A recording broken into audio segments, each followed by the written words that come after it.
the Batmobile. Just look. I am looking. And isn't Robin too much?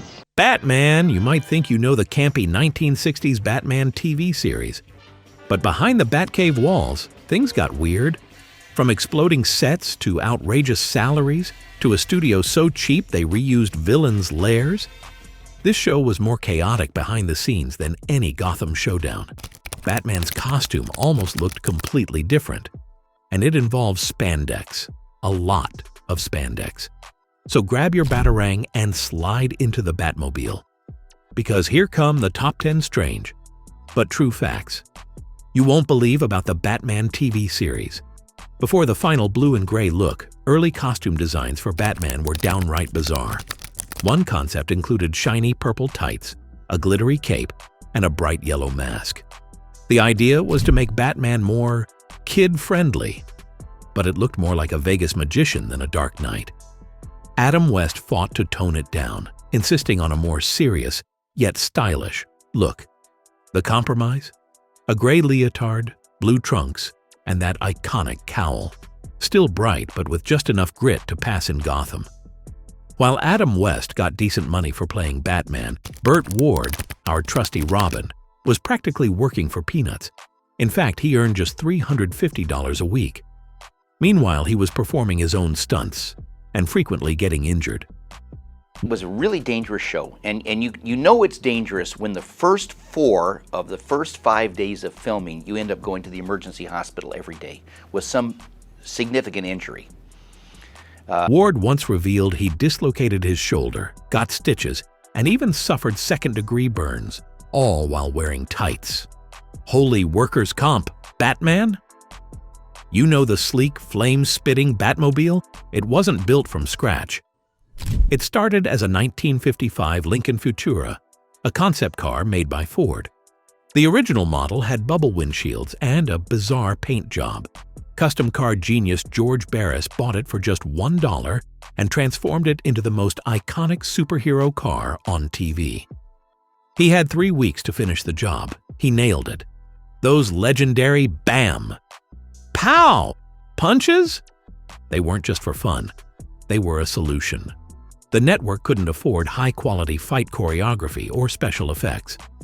So they used comic book-style overlays to cover up clunky stunt work. Viewers loved it, and it became a signature part of the show's campy charm.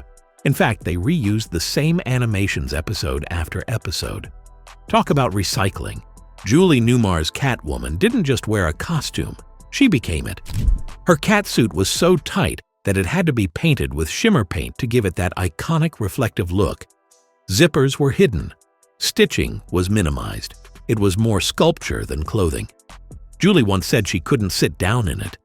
She had to lean against walls between takes. But the result? One of the most iconic femme fatale looks in TV history. Take a closer look at Cesar Romero's Joker. Notice anything strange? That's right. He's wearing white clown makeup over a mustache. Romero refused to shave it off for the role. Producers gave in and just caked his face with makeup. Once you see it, you'll never unsee it. Remember those hilarious scenes where Batman and Robin scale buildings? They weren't climbing at all. The actors walked on a horizontal set while the camera was tilted 90 degrees. Props like ropes and capes were pulled with strings to give the illusion of gravity. Sometimes celebrities like Jerry Lewis would pop out of windows, all filmed on a soundstage floor. In Season 1, Batman was a massive hit. It aired twice a week and pulled in millions of viewers. But by Season 3, ratings plummeted. Audiences got tired of the formula, and the novelty wore off. ABC canceled the show in 1968. Ironically, if they had waited one more week, NBC would have bought the rights, but the sets had already been destroyed. Oof, close call. Ever get déjà vu watching the villains' hideouts? That's because the production team recycled the same handful of sets, just redressed them with different props and lighting. Joker's lair one week became Penguin's the next. With tight budgets and weekly episodes, it was pure necessity. But they got creative. Yes, this almost happened. In the late 60s, producers considered a Batman vs. Godzilla crossover movie. There was even a draft script written. Batman and Robin were to travel to Japan in the Batboat to battle the King of Monsters. It was dropped due to licensing chaos.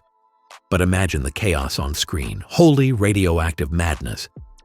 The 1960s Batman show may be cheesy, colorful, and campy, but behind all those tilted angles and punch sound effects is a goldmine of bizarre Hollywood history. From glitter capes to unshaved mustaches, this show proved that being strange could also be legendary. Which of these facts blew your bat mind? Let us know in the comments. And don't forget to like, subscribe, and click that bat bell. Because here at Real Truths, we always punch our facts with a little extra POW.